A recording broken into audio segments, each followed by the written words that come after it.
there's a moment that changes everything. It doesn't come with dramatic music or a warning. It comes quietly, usually on a Tuesday, when you're sitting across from someone you build a life with and you realize the math no longer adds up. Not the emotional math. The actual, literal financial math of two families trying to exist in the same space when only one of them shares your last name. My father used to say that money is just frozen time. Every dollar you earn is hours of your life you traded for it. And when I started watching those frozen hours of my life flow toward children I had no legal or biological connection to, something in me shifted. Not because I don't care about kids. I do. Deeply. But because nobody warned me about this specific kind of slow financial erosion that happens when you love someone who already has a family. Let me be clear about something before we go any further. This isn't a story about being heartless. This isn't about punishing children for decisions adults made. This is about something far more complicated, far more human, and far more common than people want to admit. This is about what happens when blended families collide with financial reality, and nobody in the room is willing to say what everyone is thinking. The statistics are staggering when you actually look at them. According to the Pew Research Center, more than 40% of American adults have at least one step relative in their family. More than 16% of children in the United States live in blended family households. And yet, the financial counseling industry, the legal system, and even most therapists are completely unprepared for the specific money conversations that blow these families apart from the inside out. I got into a relationship with a woman who had 2 kids from a previous marriage. Her ex-husband was inconsistent with child support. That's the polite way of saying he paid when it was convenient for him and disappeared financially when it wasn't. So the gap between what those kids needed and what their father provided landed squarely on the table between me and the woman I was falling in love with. And nobody told me that table would eventually become a battlefield. In the beginning, you don't even notice it. You're buying groceries, and you just grab extra. You're paying for dinner, and of course you cover everyone. You're at the school supply store in August, and you throw the notebooks and colored pencils into the cart without thinking, because that's what decent people do. You're not keeping score. You're just living. You're just loving. But then one morning you're looking at your bank account, and you see the pattern. You see the orthodontist appointment you covered because the ex didn't contribute. You see the school field trip fees, the new cleats for soccer, the back-to-school clothes, the copay for the urgent care visit, the birthday party gift for a kid in a class you've never met. And you sit there doing the math in your head, and you realize you have spent more money on children who will never call you dad than you have contributed to your own retirement account this year. And the moment you say that out loud, even gently, even carefully, you become the villain. That's the trap nobody prepares you for. The social and emotional punishment that comes for any person, man or woman, who dares to put a boundary around their finances when it comes to someone else's children. Society has decided that if you love someone, you love their whole situation, and if you put a dollar sign anywhere near that equation, you are selfish. You are cold. You don't really love them. But let me ask you a different question. What about the children you might want to have someday? What about your own kids, if you have them? What about the retirement you need to fund so that you don't become a burden to anyone? What about the emergency fund that evaporates every time a co-parent fails to show up financially? Is your future disposable? Are your existing children less important because they came first? I have a friend, a woman named Carla, who married a man with 3 kids. She had 2 of her own. Within 18 months of the marriage, she had essentially become the financial backstop for all 5 children because her husband's ex-wife had mental health struggles and could not hold stable employment. Carla told me that she never resented the kids. She loved them. She said what she resented was the invisibility of her sacrifice. Nobody acknowledged what it was costing her. Not her husband. Not his family. Not society. Everyone just expected her to absorb it because that's what good women do. She drained her savings. She postponed going back to school for a degree she'd been working toward for years. She stopped contributing to her 401k for 3 years. 3 years of compound growth she will never get back. And when she finally, gently, sitting at the kitchen table with spreadsheets, she'd stayed up until 2 in the morning preparing. Tried to have a conversation about restructuring their household finances so that she wasn't carrying a disproportionate load. Her husband looked at her and said, "I can't believe you're making this about money." She left 2 years later. Not because she stopped loving him, because the financial unsustainability of the arrangement had become a slow suffocation and nobody in her marriage was willing to breathe with her. This is not an isolated story. Financial incompatibility, specifically around blended family expenses, is one of the top cited reasons for second marriage failures. And second marriages fail at a higher rate than first marriages to begin with. Some researchers put the failure rate of second marriages at somewhere between 60 and 67%.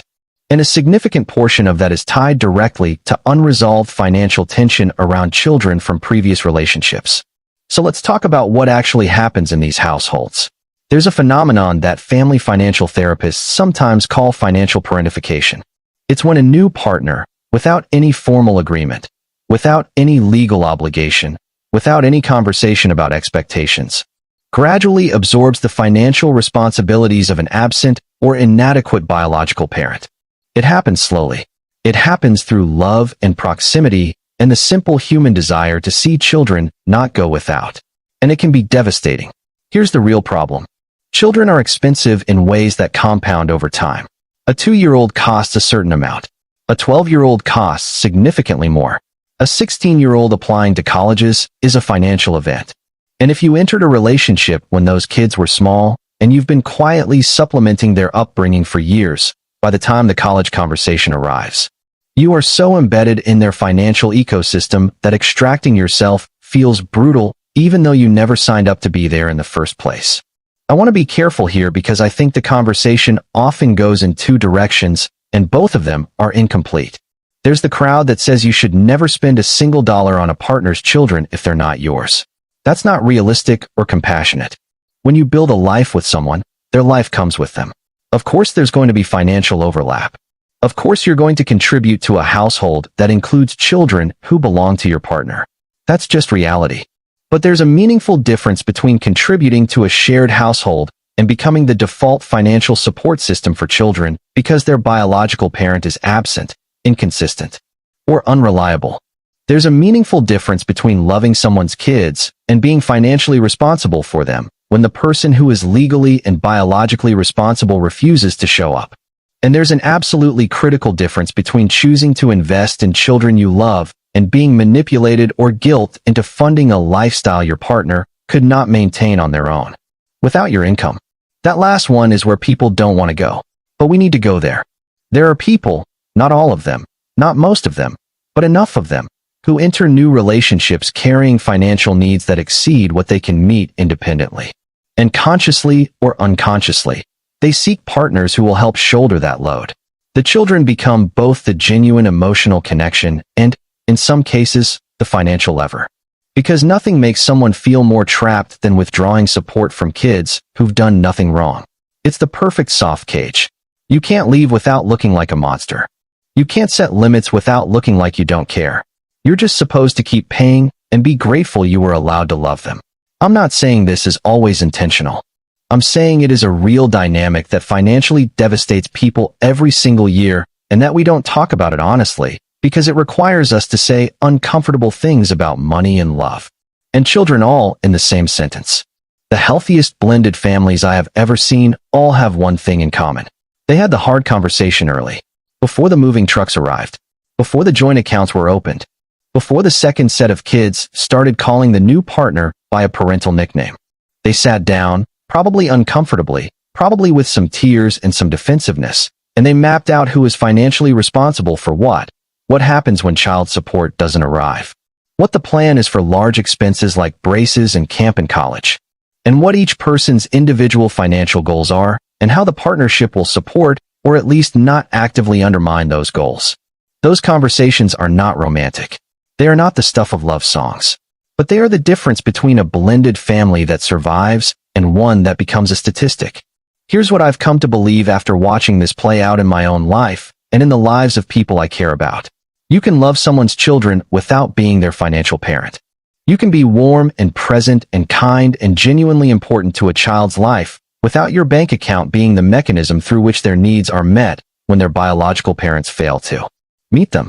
Those two things are not in conflict. Society tells us they are. Society tells us that real love means opening your wallet without conditions. But that's not love. That's enabling. That's erasure of your own legitimate financial needs dressed up as virtue. And let's talk about your kids for a second. If you have children of your own and you're in a blended family situation, there is something particularly painful about watching resources you've worked for, resources you intended to use to build security for your own children, flow consistently toward another person's children because the system of support that was supposed to be in place isn't working. Your kid notices. Maybe they don't say it. Maybe they're too young to articulate it.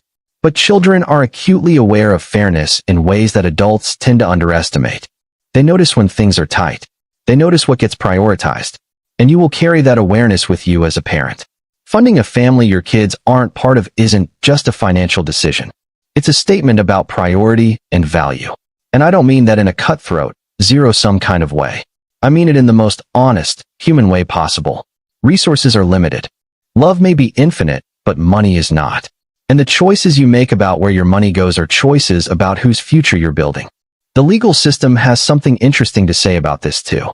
In most jurisdictions, a step-parent has no legal obligation to financially support a stepchild unless they have formally adopted that child. The obligation lies with the biological parents. Period. Now, the legal floor and the moral floor are often different things, and I'm not suggesting you live at the legal floor. But it is worth knowing that the expectation that you must financially support your partner's children is a social expectation, not a legal one. And social expectations, unlike legal ones, can be renegotiated. What does renegotiation look like practically? It looks like a household budget where child support income is tracked separately and expected to cover specific child-related expenses. It looks like a conversation with your partner about what happens in the months when that support doesn't arrive, and who is responsible for covering the gap, and for how long.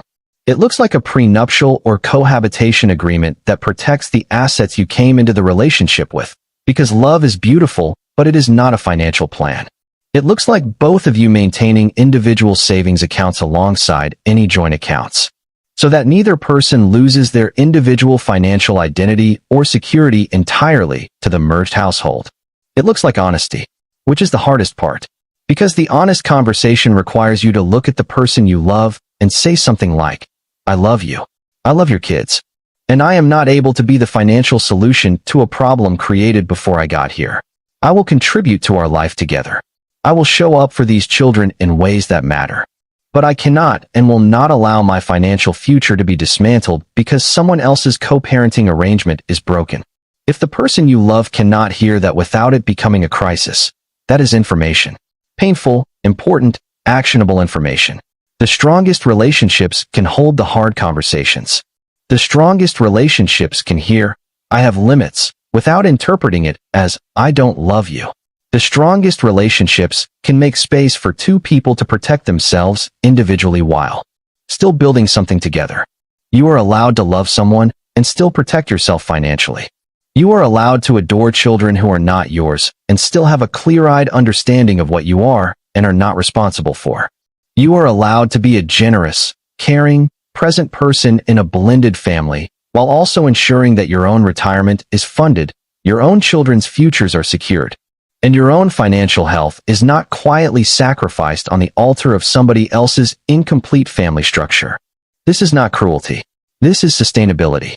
And sustainable love, love that doesn't burn one person down to the foundation, is the only kind of love that actually lasts.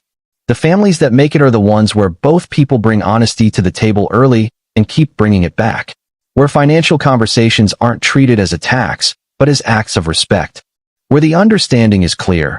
We are building something together, and that something has to work for both of us, or it will eventually work for neither of us.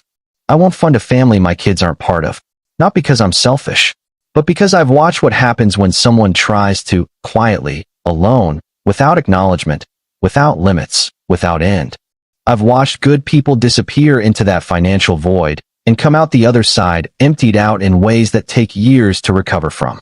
You deserve better than that. Your kids deserve better than that. And honestly, the person you love deserves a partner who can still stand on solid ground 5 years from now. Not one who has been quietly hollowed out by financial obligations that were never theirs to carry alone. Set the limits. Have the conversation. Protect the future. Love loudly and spend wisely.